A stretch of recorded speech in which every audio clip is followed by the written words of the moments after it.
Hey guys, in this episode, we are going to break down some phrases and some different parts of our conversation from our meeting Monday, our last episode, episode 1.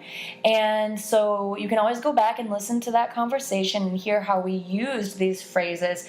Lindsay has a couple of great phrases for us, and these will help you understand conversation, but also, to talk, to create your own conversation. So Lindsay, what are your two phrases for us? Okay, so the first phrase that we have, this is a phrasal verb, which I know can be tricky for students sometimes.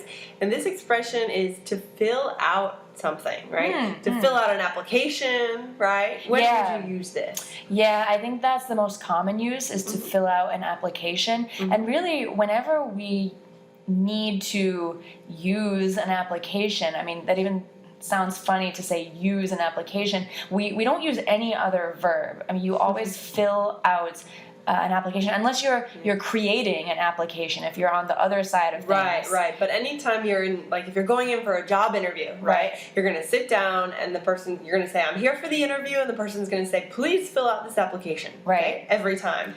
You might fill out an application by hand using a pen. You might fill out an application online using a computer. All right. But it's a really important phrasal verb to know for those contexts that you mentioned, for school and for work. Definitely. So remember that one. Great. Okay, great. So the next one is the key, right? So we said that Gabby said that she thinks that education is the key to freedom, right? So what does that mean? What do you think?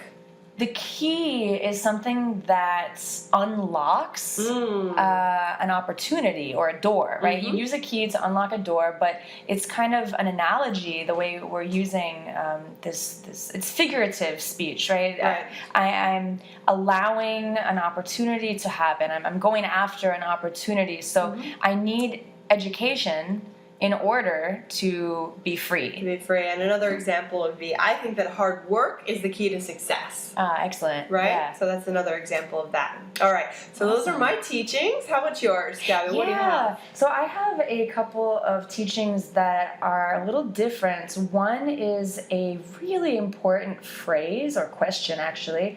And the other one is pronunciation. So let me start with the phrase. And it is, tell us about yourself.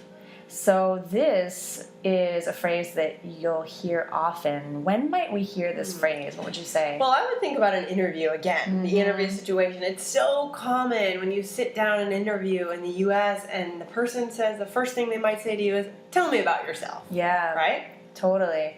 And even in casual conversation, like in our conversation, it wasn't an interview, but, I think I asked you, well, tell us about yourself. And that's something that you could hear at a party, Yeah. If you're meeting people for the first time. I guess so, yeah. For me, in my mind, it stands out as being a little bit more formal. Yeah, right? sure. But sometimes you might hear it at a party or in a conversation like we just had. Tell me about yourself. Yeah. Tell me more. Tell me about yourself. So it's a really good idea to plan out your answer and have something ready to say, more than just your name and what country you're from. Right. Maybe talking about your interests or your career. Not too much, but maybe like 30 seconds of something that you want other people to know about you. Yeah, there you go. What else? Okay, so we said a couple of times, what do you do? Did you say it that way? No, we didn't. We would be so boring if we said it that way. That's really slowed down. So we said it in a natural way because we want you all to hear what native, natural conversation sounds like. And I'm going to say it again just the way that we said it, and I'm going to pause afterwards so that you can repeat it. Okay? So get ready. Here we go. What do you do? What do you do? What do you do? What do you do? Great. Yeah, so we use this talking about work. We asked, what do you do for work? And we also asked, what do you do on the weekend? So this is a super common chunk of English, a phrase that these words just get stuck together. I mean, we don't we don't pronounce each word separately. What do you do? Never, never, Right. never. Yeah. So memorize this question as just one chunk. Like it almost sounds like one word. What do you do? Great. Woo! Good advice. I like it. Great. Great.